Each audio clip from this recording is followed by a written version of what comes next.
hablamos de epilepsias, decimos que pues la actividad cerebral está ligada de una forma importante a cualquier representación artística, cultural y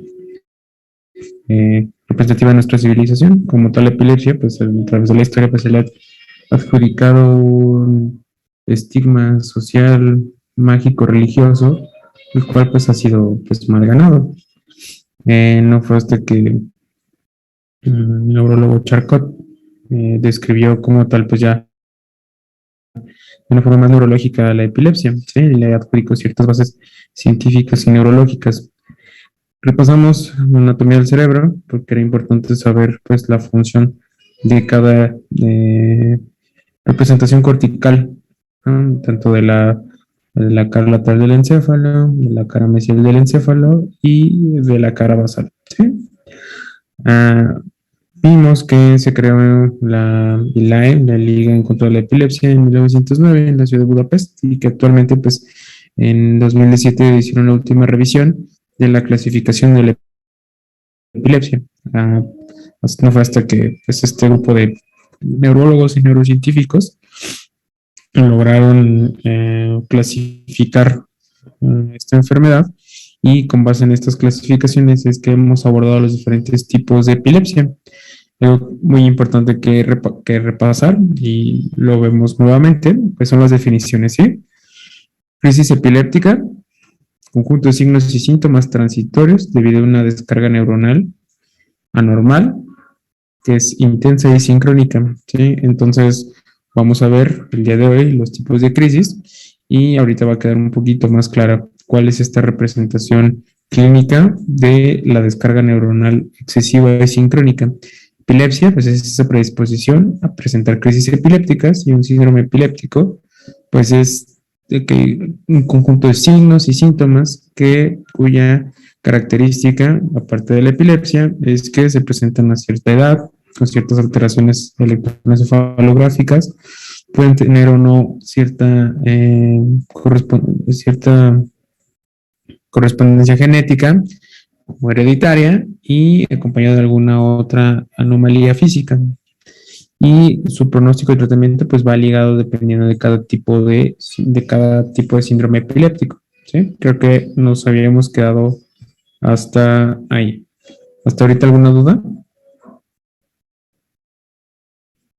No. Dentro de la definición de crisis epiléptica, recuerden que debe de haber tres cosas, ¿sí? Para que sea una crisis epiléptica debe tener tres cosas. Uno, pues son las manifestaciones clínicas, ¿no? Ya sean movimientos anormales, alteraciones psíquicas, alteraciones de la sensibilidad, lo que sea, pero debe estar manifestado clínicamente. Segundo, es que debe ser acompañado de alguna alteración electroencefalográfica. Y lo tercero es que esta clínica y estas alteraciones electroencefalográficas sean debidas a una descarga neuronal, acuérdense muy bien, excesiva, sincrónica e intensa, o amplificada, ¿sí? Entonces, vamos a ver que existen dentro de diferentes diagnósticos diferenciales, crisis que sí van a ser catalogadas como epilépticas. ¿Por qué? Porque van a tener su manifestación clínica, van a tener sus alteraciones electroencefalográficas y sí van a ser debidas a alguna disfunción neuronal que va a producir, pues esto, ¿no?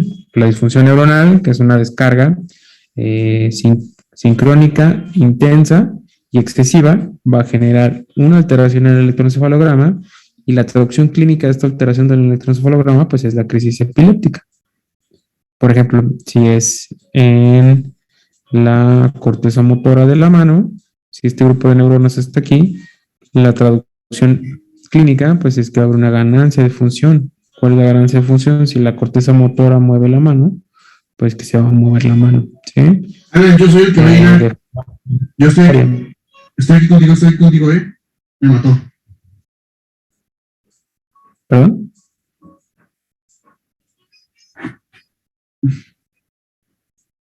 Doctor Ramiro Rosas, creo que tienes prendido tu Tu micrófono.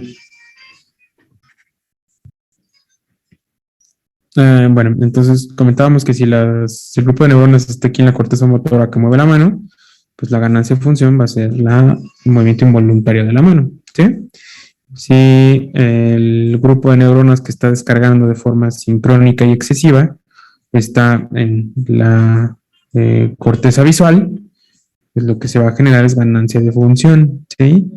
Entonces lo que va a generar pues son síntomas visuales, alucinaciones.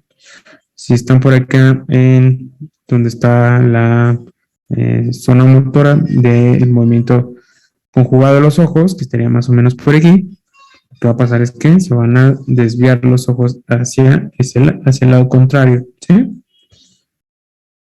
Si está por acá en la zona del habla, lo que va a haber pues es algún trastorno del lenguaje, ¿sí?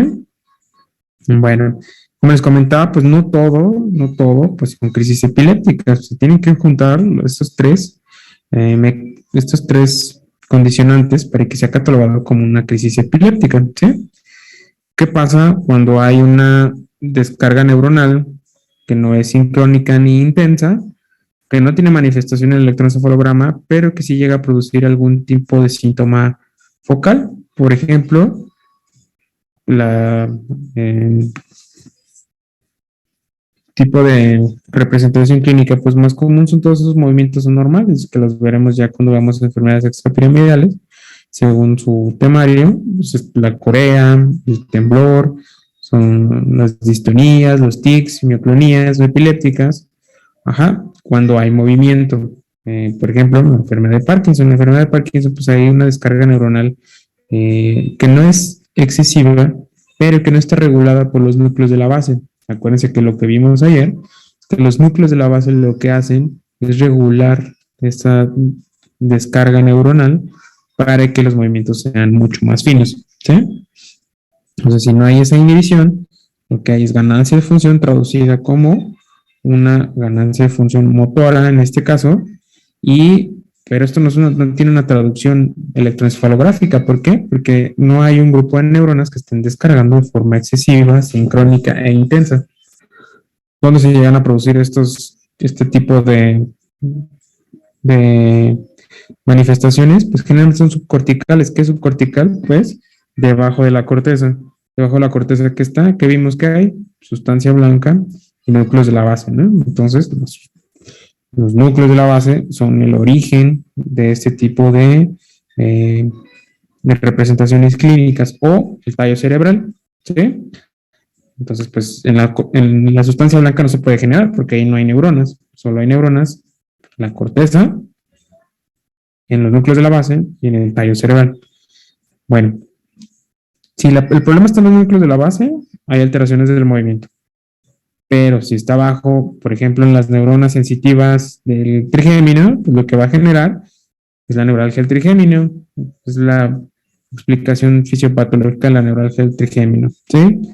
Si está cerca de la raíz del trigémino y hay un paciente con esclerosis múltiple y tiene alguna placa de esclerosis múltiple, pues también va a generar neuralgia del trigémino. ¿Qué otra ganancia de función? Si está cerca del nervio vestibular, pues vértigos, o de los núcleos de los nervios vestibulares, pues vértigo, ¿sí? Bueno, este es un ejemplo de algunas enfermedades que tienen descarga neuronal anormal con traducción clínica, pero que el electroencefalograma está normal. ¿Por qué? Porque las neuronas están funcionando de manera normal, simplemente están descargando, no está la inhibición o están descargando de más, ¿sí? Bueno, ¿qué otro ejemplo podemos tener? Cuando hay una pérdida de función de las neuronas y que esto sí tiene una representación en el electroencefalograma, generalmente se va a ver lentificado y tiene una traducción clínica, como por ejemplo, tenemos que las migrañas, el labor de las migrañas sí va a cumplir con todo esto, la hipoxia, por falta de oxígeno, la hipoglucemia también va a generar una depresión en la función de las neuronas y esto se va a traducir en una lentificación del electroencefalograma y esto se va a traducir en letargo, ¿sí? Síncope o cualquier disfunción mitocondrial. Si notan, todos estos la hipoxia, la hipoglucemia, el síncope y la disfunción mitocondrial son ejemplos de pérdida de función, ¿sí? Entonces, ¿qué es lo que tiene que haber para que sea una crisis epiléptica? Pues ganancia de función, ¿no? Descarga neuronal excesiva, sincrónica e intensa, se manifiesta en el electroencefalograma y que esto clínicamente se manifieste como alguna ganancia de función, ¿sí? Entonces, ninguno de estos ejemplos hay ganancia de función. Si hay alteraciones en el electroencefalograma, es totalmente lo contrario. Acá hay una descarga ictal que son picos eh, de 3 Hz. Acá estaría totalmente disminuida esa actividad cerebral y esta disminución de la actividad cerebral se traduciría como letargo, ¿sí? ¿No? Pérdida de función. Y otro ejemplo, que sí hay activación neuronal, el electroencefalograma está normal, pero tiene ciertas, ¿cómo decirlo?, manifestaciones hasta cierto punto fisiológicas, pues son todas esas pseudocrisis. Las pacientes con algún trastorno psiquiátrico, sobre todo algún trastorno de personalidad limítrofe, llegan a tener también ciertas pseudocrisis, en las cuales son unas crisis cognitivas, en las que va a haber pérdida del estado de despierto, va a haber movimientos normales, pero todo esto va a ser de origen psicógeno, ¿sí? No hay como tal alguna representación en el electroencefalograma porque hasta cierto punto, entre comillas, este tipo de pacientes van a favorecer que haya esto. Es muy fácil, bueno, a cierto punto es fácil el identificarlos cuando no son unas crisis reales, como las crisis epilépticas, o son unas crisis o pseudocrisis o crisis, por así decirlo, fingidas. ¿Sí? No sé si queda bien claro esto. Yo tengo una duda de lo que dijo de. Bueno, ¿Sí? ¿Te escucho? perdón, pensé que se me iba a entrar. De lo que dijo que era origen ¿Psico qué, perdón? Crisis psicógenas. Aquí está. Ya, sí. Ya. Entonces, si no es como usted dice, ganancia de función, no se le puede considerar epiléptica. Pues la mayoría de las veces sí, tiene que haber ganancia de función con un electroencefalograma normal que se vea como un foco epileptogénico y que esto sea debido a una descarga neuronal, como les dije, intensa, sincrónica y excesiva. Gracias. Bueno, pero ¿cuáles van a ser el origen de estas crisis epilépticas? Como tal, en cuanto a la etiología, se ha avanzado mucho, pues dependiendo de las descripciones clínicas, los estudios de imagen y los diferentes estudios moleculares y genéticos, en los cuales hemos identificado que hay ciertos grupos de epilepsias que van a estar consideradas como de origen hereditario. Y de estas hereditarias, pues hay diferentes tipos de epilepsias genéticamente determinadas. Hay algunas que son sencillas, que involucran una herencia mendeliana, autosómicas, recesivas, dominantes. Ajá. Entonces, este tipo, pues es el tipo de transmisibilidad más sencilla que involucra un gen, pero también va a haber algunas tipos de epilepsias hereditarias poligénicas, algún tipo de polimorfismo que puede involucrar la síntesis de alguna proteína, de algún canal iónico, que eso pueda favorecer a que haya una descarga neuronal excesiva. Entonces, este grupo pues es bastante heterogéneo y nutrido. De las congénitas, pues son todas esas epilepsias que pueden ser debidas a algún suceso durante la embriogénesis y el nacimiento, que podemos encontrar en la embriogénesis, cualquier displasia o disgenesia cerebral con un foco ectópico de grupos neuronales, por ejemplo, un amartoma, ¿no? Si lo busquen qué es un amartoma.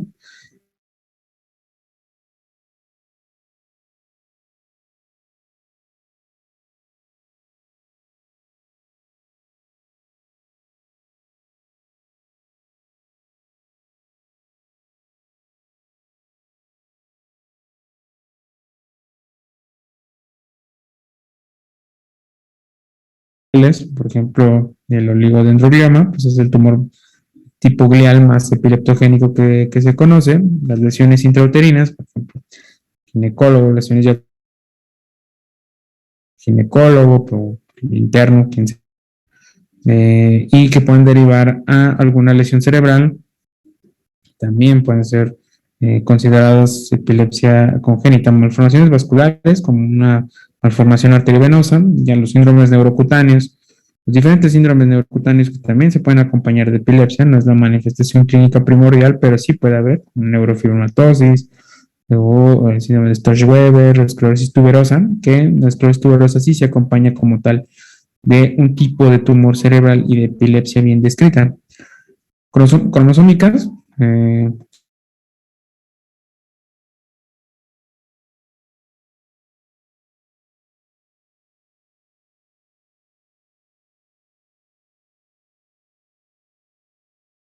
crisis,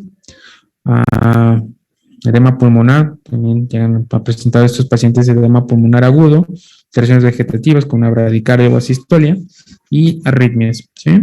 Existe un término que dentro de las crisis epilépticas que se llama SUDEP, que es Sudden Unexpected Death in Epilepsy Patient. O sea, muerte súbita en el paciente con epilepsia, ¿no?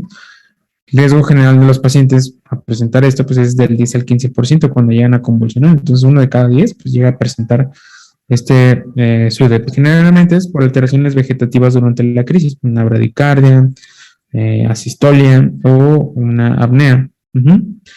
Se llega a presentar más comúnmente en las crisis tónico-clónico generalizadas. Lo que ustedes tienen que hacer cuando un paciente convulsiona es, tienen dos opciones, observarlo, o la otra es tratar de sostenerlo para que, si es una crisis tónico-clónica generalizada, pues su cabeza no se vaya a azotar sobre el suelo, o retirar los objetos alrededor de él para que no se vaya a golpear.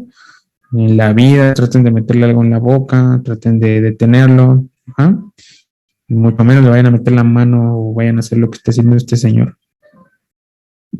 Pero ¿cuál es la explicación fisiopatológica de las crisis epilépticas?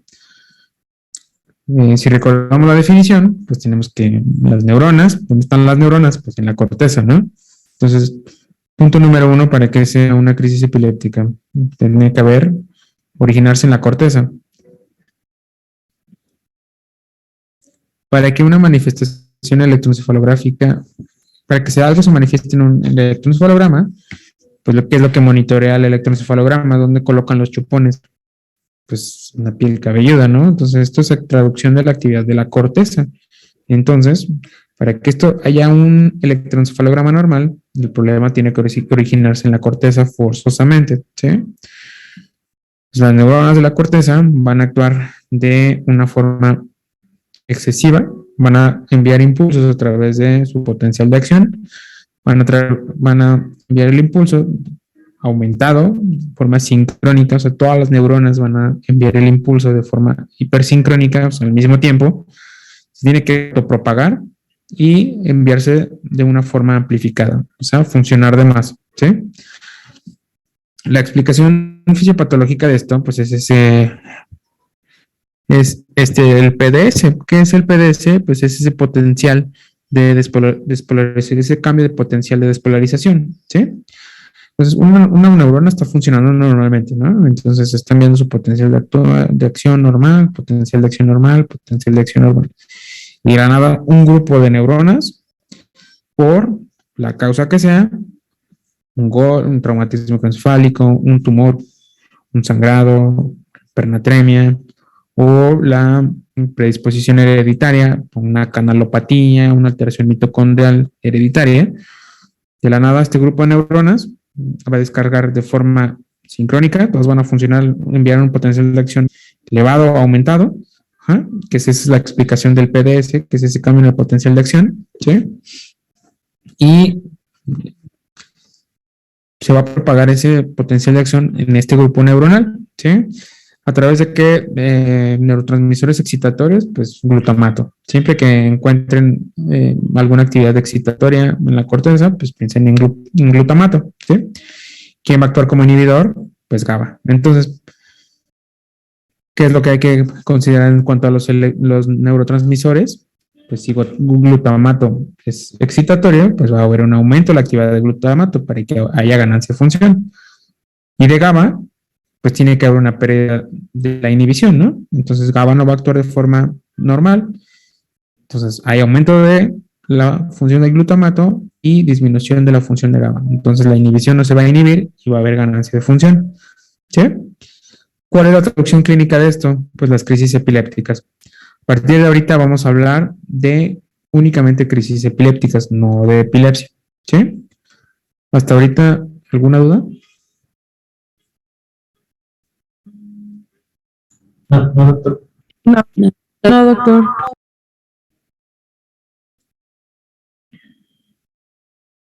Bueno,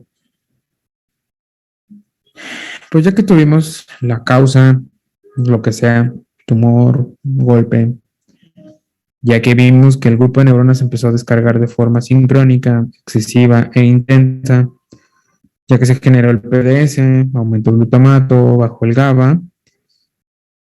Esto se traduce en una alteración en el electroencefalograma. Y por último viene la manifestación clínica. En 2017, la ELAE lanzó su clasificación modificada de las crisis epilépticas, en donde las va a dividir en tres grandes grupos: de inicio focal, de inicio generalizado, de inicio incierto. ¿Sí? ¿Recuerdan la primera, bueno, creo que fue la segunda, que les dije que íbamos a utilizar la palabra focal muy seguido aquí en neurología? ¿Qué es lo que se entiende por focal? Focal, pues es un foco, ilumina o apunta a cierta parte. En este caso, estamos hablando del cerebro. Focal apunta a una parte del cerebro, ¿sí? ¿Qué parte? Pues dependiendo del tipo de crisis, ¿sí? Generalizada, pues es que no está focalizado, está general, ¿sí?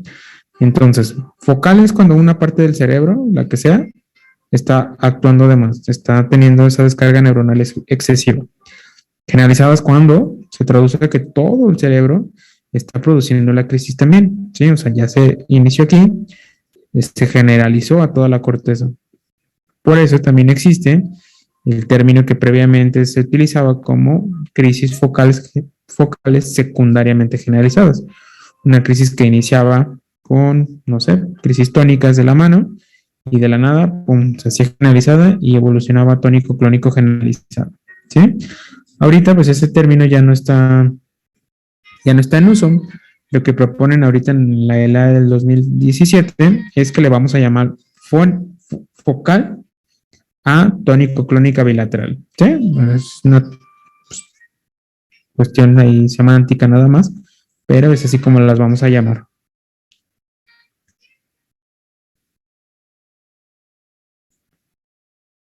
De las crisis focales, las vamos a dividir en las que tienen alteración del estado de despierto, conciencia, y las que no tienen alteración del estado de conciencia, ¿sí?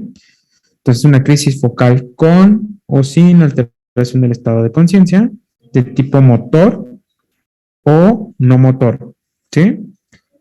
Entonces, es la división a grandes rasgos. Entonces, ¿ustedes cómo van a describir cuando estén en el internado y vean a un paciente que está convulsionando, que está teniendo una crisis epiléptica? Entonces van a decir, es una crisis de inicio focal con o sin alteración del estado de conciencia, de inicio motora o no motora, ¿sí? Entonces, y si este paciente de la nada que está teniendo su crisis focal se generaliza, la van a describir como una crisis de inicio focal abilateral tónico-clónica, ¿sí? Pero si de primera instancia el paciente tiene una crisis generalizada, ¿cuáles son los tipos de crisis generalizadas? Tipo motoras y no motoras, ¿sí? De las motoras, pues la más común son las tónico-clónico generalizadas y otras motoras que ahorita vamos a ver. Y las no motoras, la típica, pues son las crisis de ausencias, ¿sí? Y estas vamos a tener ausencia típica y ausencia no típica. Si a ustedes les faltan elementos para catalogar cómo inició la crisis, pues no te sabe decir bien el familiar, o la mayoría de las veces, pues si ustedes tienen algún tipo de a atención en alguna institución pública, pues el nivel sociocultural pues no te da que te sepan explicar muy bien cómo fueron las crisis. Los pacientes que ya se conocen epilépticos, pues ya los niños o los jóvenes, pues la mamá ya se sabe así todo el tipo de crisis, ¿no? Ya te dice la mamá, ¿no? Esta semana tuvo 5 ausencias, tuvo 2 tónico-clónicas y como 3 o 4 mioclonías. Entonces, pues ya. Pero cuando el paciente convulsiona de la nada, no tenemos los elementos necesarios para decir cómo empezó, pues la vamos a catalogar aquí de inicio incierto. ¿De cuál? ¿Motora o no motora? Y cuando de plano no podemos saber nada y nada más nos dicen, pues convulsionó, quién sabe qué le pasó, pues inclasificable, ¿no? ¿Sí? Entonces, a grandes rasgos, esta es la clasificación del 2017. Con que se sepan bien esta, al pie de la letra, es más que suficiente. Pero se la tienen que saber bien, ¿sí? Bueno, y esta es la clasificación extendida. Veamos que aquí ya en las focales, pues abarca mucho más tipos de crisis, ¿sí? Y de las generalizadas motoras también abarca más crisis. Indistintamente con o sin alteración del estado de conciencia, de inicio motor, vamos a ver que hay automatismos, hay crisis atónicas, hay crisis clónicas, hay espasmos epilépticos, hay crisis hiperkinéticas, hay crisis mioclónicas, hay crisis tónicas, y de las no motoras son las crisis autonómicas, las del arresto de la conciencia o del arresto de la conducta.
Bueno, regresando, estábamos viendo las crisis de inicio focal.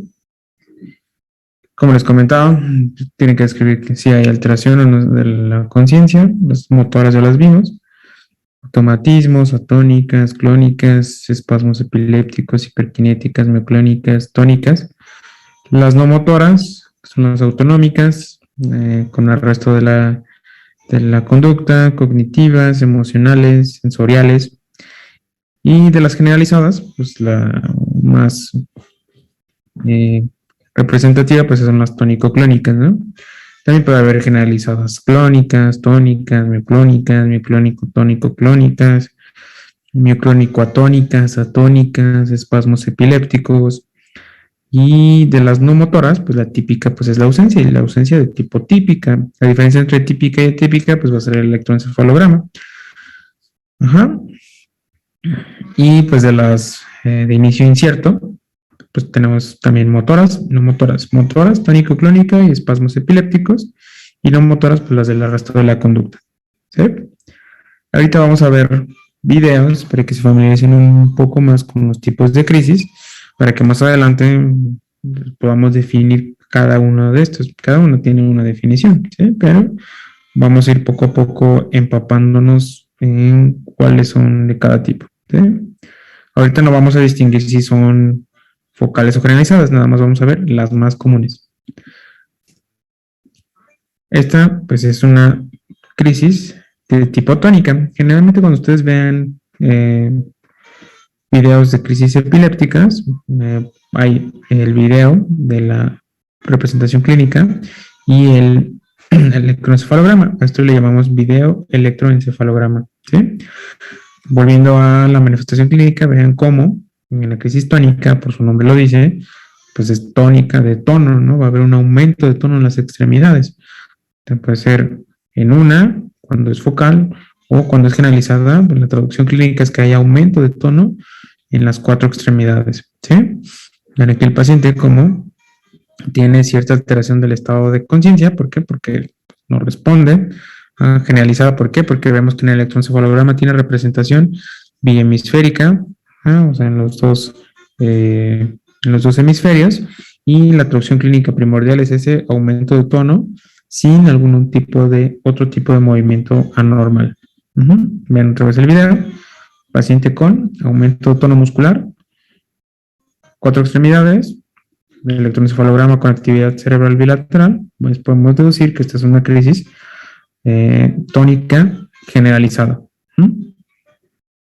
Y al final, cuando está cediendo la crisis, el paciente pues trata ya de recobrar el tono y mover las extremidades, ¿sí? Después vamos a ver las clónicas. Clónico de clonus o de movimientos, de sacudidas, ¿sí?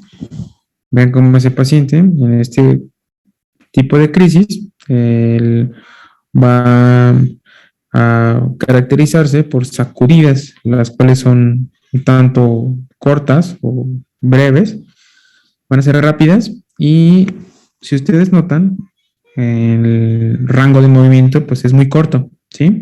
Entonces van a ser de amplitud corta también. Entonces, ¿cuáles son las características de las crisis clónicas? Hacer movimientos en sacudidas breves, o sea, cortos, y con un rango de movimiento muy corto también.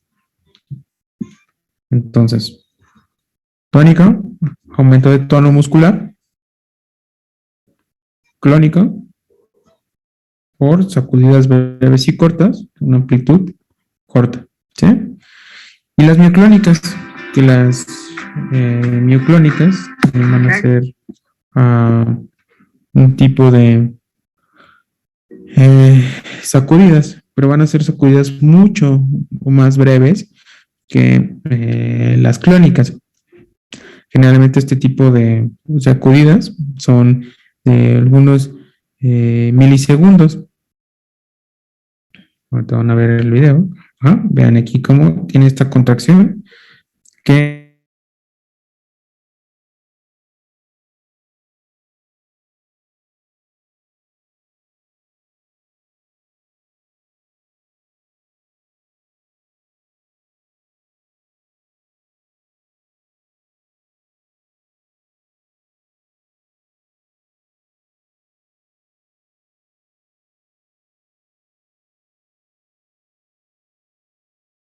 mandíbula, ¿no? Y ven la característica.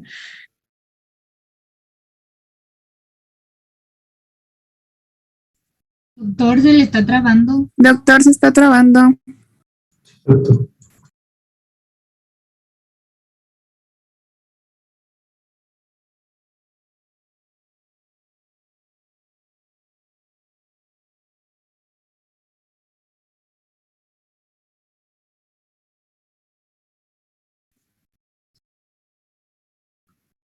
Bueno, ¿sí me escuchan? Ya se escucha. Sí, ahora sí. ¿Ya? ¿Sí me escucharon todo lo que les dije? No, de No, mioclónica. se quedó. ¿En dónde se quedaron? En mioclónica. El previo sí. Me había espantado que tenía el micrófono cerrado, dije, no manches. Bueno, entonces estábamos aquí en la mioclónica.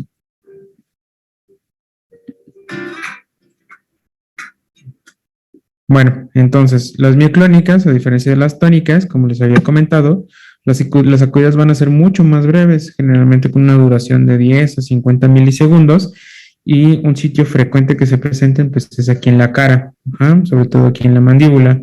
Vean cómo hay esta contracción repetitiva, que llega a durar unos minutos, la manifestación clínica como tal, ¿no? La sacudida dura de 10 a 50 milisegundos, y que la traducción electroencefalográfica también va a ser muy característica. Si se llega a presentar en las extremidades, pues generalmente los pacientes cuando las tienen, pues pierden el control de la extremidad y llegan pues a lanzar algún tipo de objeto que tengan en las manos. La traducción electroencefalográfica que se va a, a representar en las mioclonías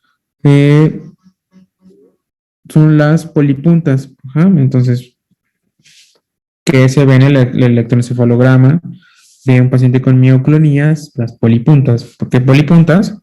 Pues porque si está teniendo muchas contracciones, pues van de cuenta que prácticamente cada punta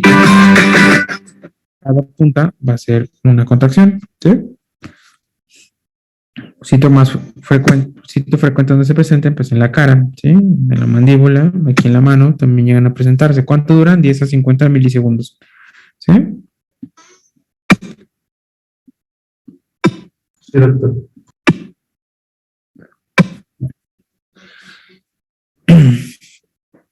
Los automatismos. Los automatismos generalmente son movimientos igual repetitivos, no propositivos de alguna parte del cuerpo. Generalmente se llegan a pueden presentarse como chupeteo o parpadeos, o movimientos miren, aquí la paciente pues está presentando cierto chupeteo, ¿sí? Entonces son movimientos no propositivos, repetitivos, y que el paciente pues generalmente no llega a tener algún tipo de conciencia sobre el mismo. ¿Qué más pueden presentar? Pues aleteos, pueden presentar también parpadeos o movimientos estereotipados, como por ejemplo tomar y soltar una cosa. Pues también puede ser un automatismo, ¿sí? Entonces son movimientos repetitivos, no propositivos y estereotipados, ¿sale? Las crisis atónicas, pues como su nombre lo dice, pues son con pérdida del tono, ¿no? Entonces había tónicas, que había ganancia del tono, y las atónicas son cuando hay pérdida del tono, ¿sí? Entonces vean este niño, igual un subido de electroencefalograma con el electroencefalograma al lado, vemos que pues, está jugando ahí, está tomando su mamilita bien a gusto y de la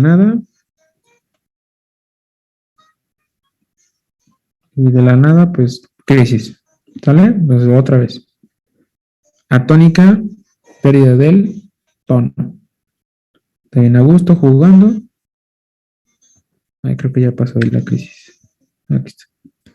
Está bien a gusto ahí tomando su mamila. Y la nada, pum, pérdida del tono. ¿Sí?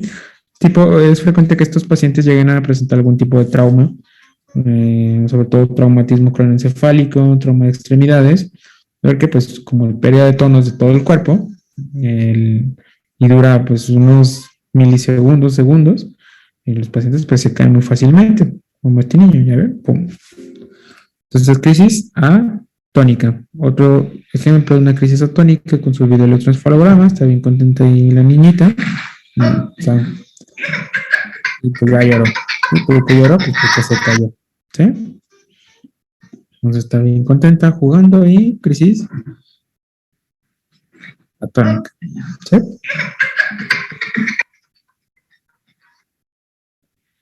Y pues la común de todas, ¿no? La que todo el mundo conocemos, la crisis tónico-clónico generalizada o generalizada tónico-clónica. Aquí vamos a distinguir que la tónico-clónico generalizada va a tener dos fases, como su nombre lo dice. La fase tónica, que esta va a durar en su inicio, pues de 10 a 30 segundos hasta un minuto, va a ser caracterizada por una crisis tónica en la cual va a haber aumento del tono de las extremidades. Puede haber posturas anormales, como posturas de decorticación o de cerebración. Puede ser unilateral o bilateral, pero generalmente tienen representación cortical bilateral.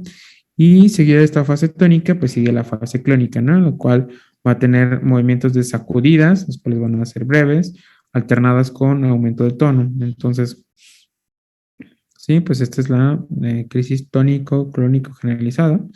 Y pues es aquí en donde se van a presentar la mayoría de los estigmas ictales. ¿Qué es eso? Son datos que nos van a hacer pensar que hubo una crisis epiléptica. ¿Como cuáles? pues como hay aumento del tono muscular generalizado, empezamos de arriba para abajo, pues vean, este paciente está en una almohada, pero si estuviera en el suelo, ¿qué estaría haciendo? Pues estaría golpeándose en el suelo, ¿no? La cabeza. Entonces, generalmente hay estigmas de trauma, cráneo, salientes óseas, occipital o frontal lateral, hombros, codos, en caderas, rodillas y en pies, ¿sí? Entonces, siempre busquen estigmas de trauma, alguna escoriación, algún hematoma. Pues hacia abajo, ¿cuál es el siguiente estigma de alguna estigma de actividad dictal? La mordedura de lengua. Común que estos pacientes a la fase tónica pues no lleguen a meter la lengua en lo que estén haciendo y tengan a tener alguna mordedura. Siguiente estigma de actividad ictal pues es la relajación de esfínteres. Como hay tono, como hay pérdida de, el control de la corteza motora suplementaria, acuérdense que está en la corteza prefrontal, en la corteza mesial bilateral, ahí es donde está el control de los esfínteres, pues se relajan, hay relajación de esfínteres, sobre todo el esfínter urinario, ¿sí? Y ya como tal, algún otro estigma que nos puede decir hacia dónde puede estar la lesión, pues es la desviación de los ojos, ¿sí? Las ausencias, en este caso vamos a ver una crisis de ausencia profundo, bien profundo.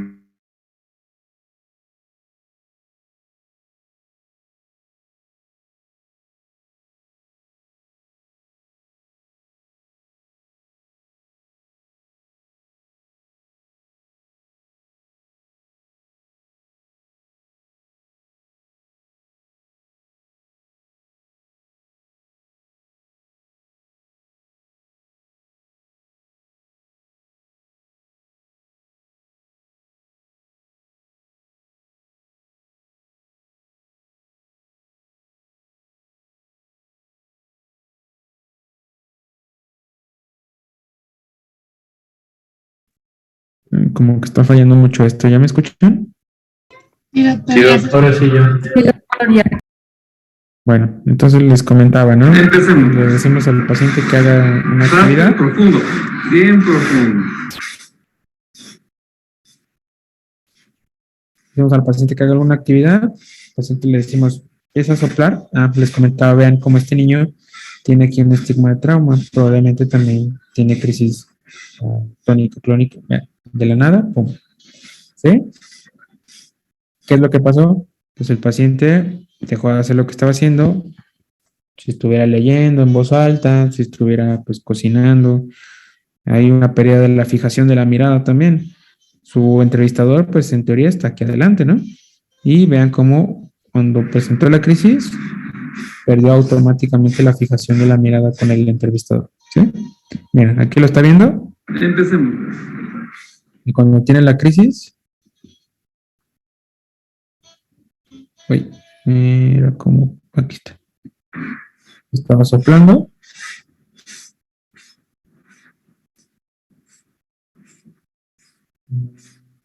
Más atrás.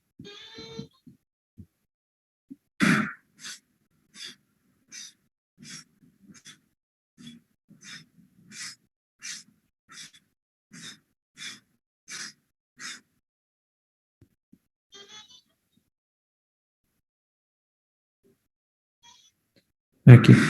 Está soplando y vean cómo tiene, deja de soplar y pierde la fijación de la mirada en su objetivo, ¿no? Que era el papel. Por acá tenemos, creo que otra. Ahí está.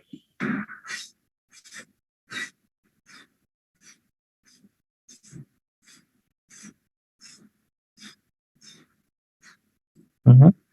Deja de hacer lo que estaba haciendo, pierde la fijación de la mirada y pues es una crisis de ausencia.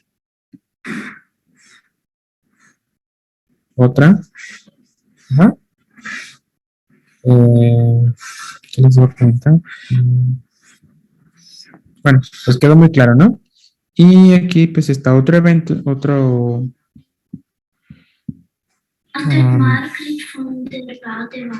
ejemplo. de otra paciente con crisis de ausencia. Margriet von der Badewanne. Ist endlich La niña está leyendo en voz alta. fragte sie, ungeduldig. Was Das 9-jährige Mädchen leidet an Absenzen. Es hört plötzlich auf zu lesen. Y ven ahí cómo la niña de la nada está leyendo, deja de hacer lo que tiene que hacer, pierde la mirada en su objetivo, se pierde y de la nada reinicia como si nada hubiera pasado. ¿Sí? Y pues para ella la vida Das continúa. Mädchen ist sich wieder bewusst. Para ella no pasó nada. ¿Sí? Los pacientes cuando tienen este tipo de crisis pues son con alteración de la conciencia generalizadas, entonces pues no se dan cuenta de que eso pasó. O ahí está otra, ¿ya ven?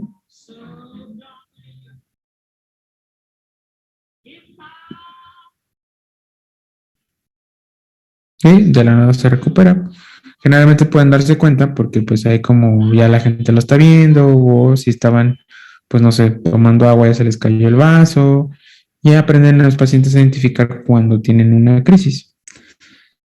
Y pues esta es una crisis de inicio focal a generalizada. El paciente vean cómo tiene desviación de la mirada hacia el lado izquierdo. Muy probablemente el foco epiléptico está acá del lado derecho, ¿no? Tiene automatismos, empieza a tener parpadeos. ¿Ya miró? Alexis. Él está hablando a su mamá o su novia, no sé. No reacciona, el paciente tiene alteración del estado de conciencia, es una focal con alteración del estado de conciencia.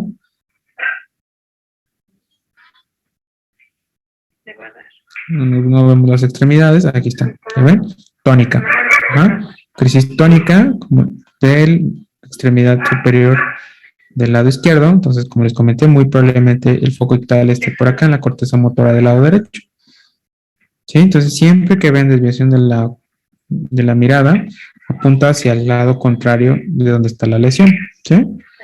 Ahí ya está evolucionando de clónica, está evolucionando a tónica y ya tiene acá en la otra extremidad también. ¿Sí? Entonces ya se generalizó esta crisis.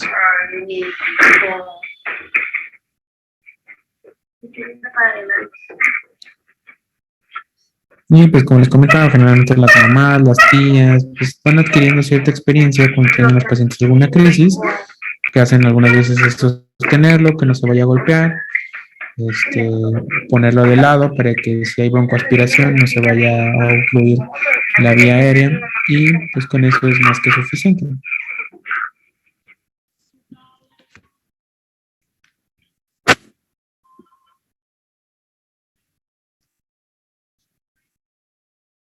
El paciente sigue ahí en su convulsión,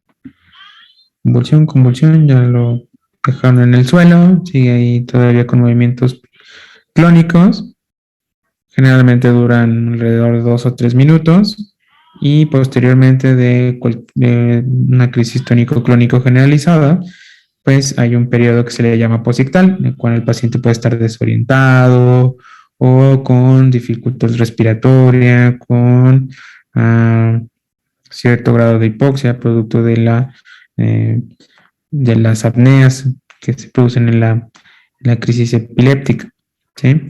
Y a poco pues van a ir ustedes adquiriendo experiencia para ver esto. Muchos de los pacientes que llegan a la sala de urgencias referidos de alguna otra unidad, intubados en una crisis convulsiva, es porque el médico, cuando lo valora, lo ve en estado posictal y dice, está en algo menos de 8, intúbalo, ¿no? Entonces tienen que saber ustedes que los pacientes en una crisis epiléptica, tónico-clónico generalizada, generalmente después de que convulsionan, tienen un periodo posictal que va de 15, 20, 30 minutos, cuando el paciente está desorientado, puede tener hiporreactividad, ¿sí? O que también esté mutista.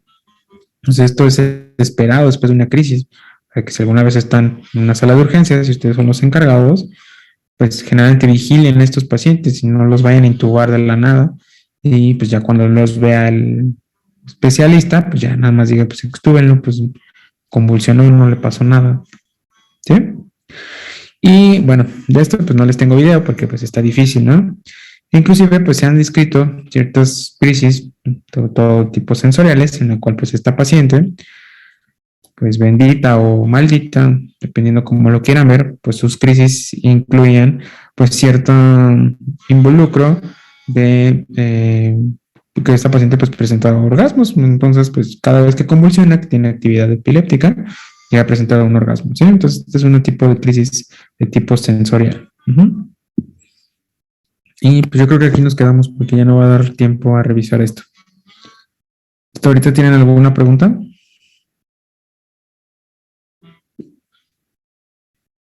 No, doctor. No, No, no. No, doctor. ¿No? para que no Bueno, llegara entonces, para que no llegara a la convulsión, ¿se puede evitar o sí tiene que llegar? O sea, pasar todo eso del paciente. ¿cómo?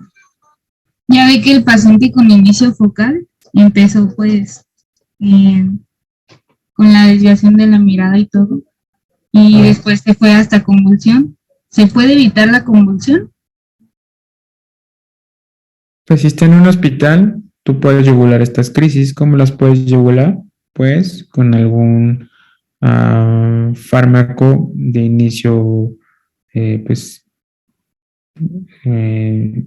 hiperagudo, por ejemplo, alguna benzodiazepina. Le puedes dar a este paciente que estaba teniendo un inicio focal, le puedes dar midazolam, puedes dar clonazepam, alprazolam, clobazam, ¿no? Cualquier benzodiazepina, diazepam, lorazepam, cualquier benzodiazepina, pues puede llegar a yugular una crisis epiléptica. Pues esto no es recomendado en tu casa, porque pues si utilizas una benzodiazepina, bueno, generalmente nadie tiene benzodiazepinas en su casa, pues generalmente tampoco los tienen como para administrar la CIB. Y acuérdate que pues si administras una benzodiazepina, lo que va a hacer es deprimir el sistema nervioso central y producirle pues bradipneas, hipoxia. Entonces pues, se puede yugular y evitar, pero eso siempre y cuando esté en un ambiente médico vigilado. Ok, muchas gracias, doctor. Y pues sí, cuando estés de interna en la noche y te empieza a convulsionar un paciente, lo que puedes hacer es aplicarle pues su diazepam, o midazolam, o lorazepam, o cualquier benzodiazepina que tenga CIB para quitar la crisis. Si en este momento le aplicas el DFH, pues no va a hacer nada. Si le aplicas el tiracetam, pues tampoco le va a hacer nada. Tienes que administrar para yugular una crisis, es una benzodiazepina. Pero eso pues ya lo vamos a ver después. Ok, gracias, doctor. ¿Alguien más? Bueno, Doc, yo me quedé con la duda de que, sí, me quedé con la duda de que, por ejemplo, en las de ausencia, en las crisis de ausencia, bueno, se veía ahí como el electroencefalograma, aún así había una hiperactividad, ¿no? Pues me quedé con esa duda de que aún siendo hiperactividad, pues, de las neuronas, sea una crisis de ausencia o por qué se da. Sí, pues las ausencias también tienen su manifestación electroencefalográfica característica. Acuérdate que todas las crisis epilépticas, la característica principal es que haya una descarga neuronal sincrónica, excesiva e intensa. En todas. Pero ¿qué te puedes decir que es una crisis epiléptica? Y pues el electroencefalograma de las ausencias pues no es la excepción. Característicamente el electroencefalograma de las ausencias, pues se les va a preguntar en el examen, pues es de una frecuencia de 3 Hz. Entonces, sí hay una hiperactividad neuronal aquí traducida en el electroencefalograma, no porque sea una ausencia, quiere decir que hay una pérdida de función, ¿sí? Es más que como que se sobrecarga, ¿no? Haz de cuenta así como si sobrecargaras tu carro y ya no quiere prender. Pues muchas gracias.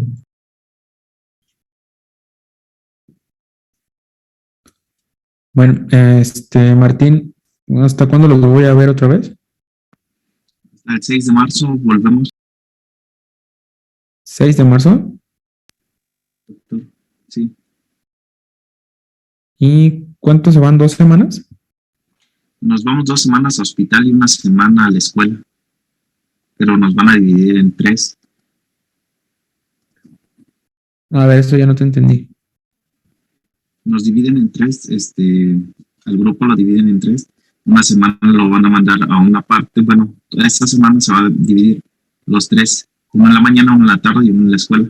Los puede ver por la escuela ahí, pero ellos nada más van al campo, y así. Pero entonces son 3 semanas, ¿verdad? Sí, doctor. Son 3 semanas. Ah, ok, bueno.